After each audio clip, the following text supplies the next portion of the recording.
నమస్కారం.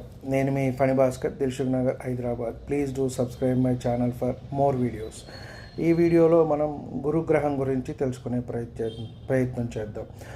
గురుగ్రహం వల్ల వచ్చే అనారోగ్యాలు, వాటికి పరిహారం అనేది తెలుసుకునే ప్రయత్నం చేద్దాం. ముఖ్యంగా మన శరీరంలోని కాలేయము, మూత్రపిండాలు, చెవి, మధుమేహం, షుగరు కూడా గురుగ్రహం వల్లే వస్తుంది. కామెర్లు, జ్ఞాపక శక్తి లేకపోవటం. గురువు అత్యంత తెలివిగలవాడు, పెద్ద గ్రహం, శుభగ్రహం కాబట్టి జ్ఞాపక శక్తి లేకపోవటం.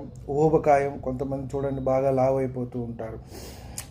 అలాగే మెదడుకి సంబంధించిన రుగ్మతలు, నాలుకకి సంబంధించిన ప్రాబ్లమ్స్ కూడా గురుగ్రహం వల్లే మనకి వస్తూ ఉంటాయి. గురువు ఎవరి జన్మజాతకంలో అయినా బాగోలేనప్పుడు, అలాగే గురు మహర్దశ నడుస్తున్నప్పుడు, ఇలాంటి ఇబ్బందులు, అనారోగ్యాలు ఉన్నప్పుడు చక్కగా దత్తాత్రేయ స్వామివారికి, దక్షిణామూర్తి స్వామివారికి కాసిన శనగలు నానబెట్టి నైవేద్యంగా ఇవ్వటం, గురుగ్రహానికి సంబంధించిన స్తోత్రాలు